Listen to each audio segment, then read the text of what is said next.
নবীর মেম্বারে বসে বলছি, আমার মতো ভাষা বাংলার কোনো বক্তার মুখে পাবেন না। শুনে নেন, আমি কারিমুল্লাহ এখানে ওয়াজ করতে এসেছি, ফিরিয়ে আইছি। আর কথা বলে না, ফিরিয়ে আইছি। ফোন পে কিছু মেরে লিছি, বাকি কন্ট্যাক্ট করা আছে, লাভলি নেবো। 1 টাকা কম দিলি মারামারি বেঁধে দেবো। ভালো করে বোঝেন। তাহলে আমি এখানে 10,000 12,000 একটা কন্ট্যাক্ট করে এসেছি। ভালো করে শোনেন, আমি ওয়াজ করে চলে গেলাম। এই জলসার যে সেক্রেটারি বুধবার দিন আমার ফোন করেছে, কালিমুল্লাহ ভাই, এই আমাদের জৌলিতলায় আপনি জলসা করে গেলেন, আর সেই আপনাকে 10,000 টাকা দিলাম। এই আমার আব্বা মরে গেছে, মাগরিবের পরে জানাজা। আমি কি ডায়মন্ড হারবার থেকে আসবো? আর এরা কথা বলে না, আমি কি ডায়মন্ড হারবার? আমি তো জোনদরা মোল সাহেব, 2 ঘন্টা তোমাদের এখানে ওয়াজ করতে আইছি, নামবো, টাকা গুনবো, ঝেড়ে চলে যাবো। তোর বাপ মরে গেছে, মা মরে গেছে, আমার কি হয়েছে? কি বুকে হাত দিয়ে সত্য কথা বলুন। এই যে আপনাদের মসজিদের ইমাম, এনার ছুটি, সপ্তাহে 1 দিন ছুটি, বাড়ি চলে গেছে। আচ্ছা, আপনার গ্রামের মহল্লার একটা লোক মরে গেছে, এর ছুটি ভেঙে মহল্লায় আসতে হবে না? হবে না? আর জোরে বলুন, আসতে হবে না? আমি সেই ইমামের মাইনে কত টাকা? আমি এমনি বলি, মোচর মানে ছানারা নিজের মার ভাত দেয় না, সাউরির পালকি করে নিয়ে যায়। আরে আমার মতো ফাতিমুল সাহেব 2 ঘন্টার জন্য কন্ট্যাক্ট করে নিয়েছে, 15,000 20,000 টাকা দিচ্ছ।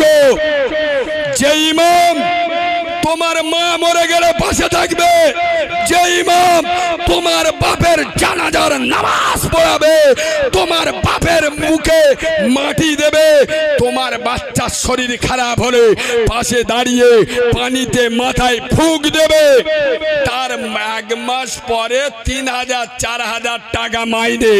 আর আমার মতো মৌলবি এনে 2 ঘন্টায় 12,000। এ জাতির কপালে শুকনো বজ্রাঘাত পড়বেন, তা কার কপালে পড়বে? কি গো, এই কথাটা আমি ছাড়া বাংলার কোন আলেমের মুখ তো শুনেছে? একজন বলুন যে শুনেছি। জানে এত বড় সত্য কথা বললে দোকানে ঝাঁপ পড়ে যাবে। শোনেন, আমি নবীর মেম্বারে বসে বলছি, নিজের চোখে দেখেছি। সারা রাত ওয়াজ হচ্ছে, 5টা বক্তা এসে তাদের 95,000 টাকা দিল। সকালবেলা ইমামের হাতে 500 টাকা দেয়নি। তোদের জলসা গাজনের থেকে খারাপ, লিখে নাও, তোদের জলসা জাহান্নামের গাড্ডা হয়ে যাবে, লিখে নাও। শুক্রবার মসজিদে নামাজ পড়তে যাবেন, পকেট করে 50 টাকা নিয়ে যান, 20 টাকা মসজিদে দেন, পারলে 10 টাকা দেন। মসজিদ 2 তলা 3 তলা করতে হবে। কে বলেছে? মসজিদ 4 তলা করতে পাথর বসাতে। যারা মাসে একবার বছরে একবার নামাজ পড়বে তাদের জায়গা তারা দেখে নেবে। যারা 5 ওয়াক্ত নামাজ পড়বে তাদের জন্য মসজিদ করুন। 50 টাকা মসজিদে নিয়ে যান, 10 টাকা মসজিদে দেন, আর 40 টাকা নিয়ে ইমামের হাতে দেন। খোদার কসম, আমি বাচ্চা মাওলানা কারিমুল্লাহ জেহাদি নবীর মেম্বারে বসে বলছি, ইমাম খুশি হবে, আমার নবী রাজি হবে, আমার নবী রাজি হবে, আল্লাহর খুশি হয়ে যাবে, আমার আল্লাহ খুশি হবে, তার দয়ার জান্নাতের তালাটা খুলে যাবে। সুবহানাল্লাহ বলেন। আরে বিশ্ব নবী বলেছেন, হে জিউলি তোলার মুসলমানেরা, তোরা যখন 40 টাকা নিয়ে তোদের ইমামের হাতে দিবি, কসম খোদার করে আমি আব্দুল্লাহর বাড়া মোহাম্মদ জানিয়ে দিল, তোরা তোদের মসজিদে দাঁড়িয়ে তোদের ইমামের হাতে দিলি না রে, তোরা মদিনার মসজিদ নববীতে দাঁড়িয়ে আমি আব্দুল্লাহর বাড়া মোহাম্মদ আমার হাতে 40 টাকা দিলি। সুবহানাল্লাহ বলে। ইমামকে মহব্বত করুন, ইমামকে ভালোবাসেন। আসলে কি বললাম বাইরে, আসলে আমরা তো ফেরেশতার সাথে মনে হয় আমাদের আলাদা কন্ডাক্টারই নিয়ে আস, জান্নাতুল ফেরদাউস আমরা আলাদা কন্ডাক্টারই নিস। ইমাম, ইমাম মানে নেতা, 4,000 টাকা মাইনে দেবে। যদি মুরগি জবাই করতে একটু দেরি হয়, তাহলে আমাদের বাড়ি খাওয়াটা পড়ুক। কারণ তোর বাপের বোনাই আছে ইমাম। ইমামকে মহব্বত করো। আরে যে ইমাম তোমার মসজিদের পাহারাদার, তোমরা যদি নবীজিরে 5 বার না যাও, তোমরা মসজিদে একবারও দেখতে যাও না, কিন্তু এই ইমাম আয় আব্বা মসজিদ থেকে সরতে পারবে না, আজান বয়ে গেলে দায়ী হবে ইমাম, তার 3000 টাকা মাইনে দেবে, এটা খারাপ ওটা খারাপ, তাছাড়া যেরাম পোচা কাঁঠাল সেরাম ঘেও খদ্দের, ভালো মাইনে দে, ভালো আলেম রাখ। আমি আলেম মাওলানাদের জ্বালা যন্ত্রণা আব্বা, আপনারা আমাকে অনেকে দেখেছেন, চিনতে পারছেন না। এই সরবেরিয়ার জমিনে আল্লাহ আমার প্রথম নিয়ে এসছিল, তখন আমার 6-7 বছর বয়স।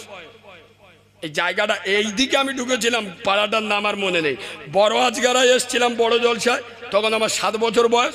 আর এই যে আজকের যে রোডে ঢুকলাম এই দিকেও আমি একবার এসছিলাম, তখন আমার 7-8 বছর বয়স ছিল। তো আল্লাহ আমার 6 বছর বয়স থেকে ওয়াজ করাচ্ছেন, বাংলা নয় ভারতের অলি গলিতে আল্লাহ ঘোরান।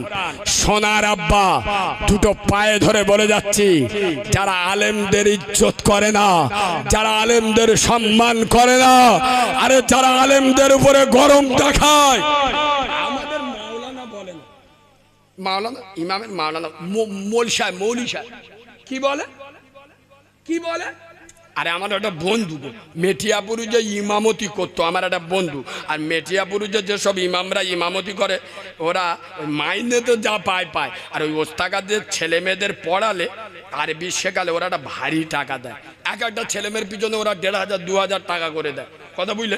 তো আমার বন্ধুটা ওই একটা ওস্তাকারের ছেলের পড়াতো, তা ওই ছেলেটার মা প্রত্যেক দিন সকালে 1 কাপ করে গরুর দুধ নিয়ে আমার ওই বন্ধুটা দিত।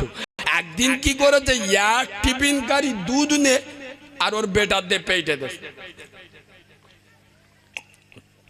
তা আমার বন্ধুটা বলছে এমনই, এই কি হয়েছে কি, তোর মা প্রতিদিন 1 কাপ করে গরুর দুধ দেয়, আর আজকের এক টিফিনকারী দুধ নে দেশে, তোকে বাড়ি কোনো কুটুম নাকি কোনো অনুষ্ঠান হচ্ছে, আর বাচ্চারা একটু সত্যি কথা বলে দেয় না।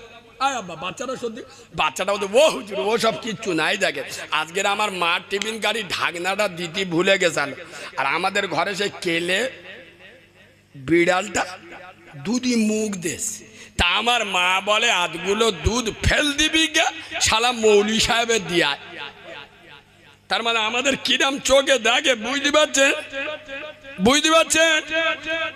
আব্বা যারা আলেমদের দিকে গরম নজরে তাকায়, যারা আলেমের উপরে আঙ্গুল তোলে, আমি নবীর মেম্বারে বসে যাচ্ছি, ওরা রাসূলুল্লাহর দিকে গরম নজরে তাকালো। আরে দিনের আলেমেরা আল উলামা ওয়ারাসাতুল আম্বিয়া, এরা আম্বিয়াদের সুপারিশকারী, এদের ছোট মনে করো না। আরে ভুল আমাদের থাকতে পারে, ভুল আমাদের হতে পারে, আমরা মানুষ, ফেরেশতা নয়। তোমার সন্তান ভুল করলে তুমি ক্ষমা করো না? আলেমকে ক্ষমার দৃষ্টিতে দেখতে পারেন না?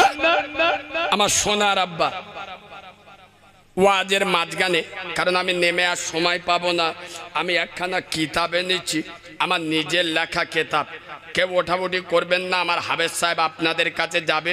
আব্বা আমি একজন মাহারা ছেলে, আমি যেদিন পৃথিবীতে এসছি, আমার প্রসবিনী মা, আমার জনম দুঃখী মা, আমার গর্ভে ধারিণী মা, আমার রক্ত ক্ষরণের পেটে ধরা নাড়ি ছেঁড়া মা, আমার দাইমারা এখনো বেঁচে আছে, আমার মায়ের ফুল পড়েনি, আমার মা মারা গিয়েছিল, আমার মা জীবনে একবারও আমার কোলে নেয়নি, আমিও আমার মায়ের কোলে উঠিনি, আমি এই রকম একজন অনাথ।